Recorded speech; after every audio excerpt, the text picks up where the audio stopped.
Test ক্রিকেটের মর্যাদাপূর্ণ আসর ওয়ার্ল্ড টেস্ট চ্যাম্পিয়নশিপের তৃতীয় চক্রের ফাইনাল দিয়ে শেষ হচ্ছে চলতি বছরের লড়াই। দক্ষিণ আফ্রিকা ও অস্ট্রেলিয়ার মধ্যকার শিরোপা নির্ধারণী এই ম্যাচের পাশাপাশি এবার আলোচনার কেন্দ্রে রয়েছে এক নজিরবিহীন প্রাইজ মানি। আগের আসরগুলোর তুলনায় অনেক বড় অঙ্কের অর্থ পুরস্কার ঘোষণা করেছে আন্তর্জাতিক ক্রিকেট কাউন্সিল আইসিসি, যার অংশীদার হতে চলেছে বাংলাদেশও। এবারের টেস্ট চ্যাম্পিয়নশিপে সপ্তম স্থান অর্জন করেছে বাংলাদেশ।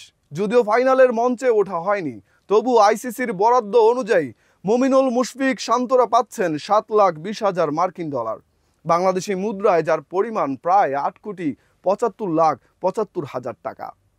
অন্যদিকে তৃতীয় স্থানে থাকা ভারত পাবে 1.4 মিলিয়ন ডলার, প্রায় 17.5 কোটি টাকা। এই প্রাপ্তি নিঃসন্দেহে দলের আত্মবিশ্বাস বাড়াবে, বিশেষ করে দীর্ঘ পরিসরে, যেখানে উন্নতির ধারাবাহিকতা দীর্ঘমেয়াদেই গুরুত্বপূর্ণ।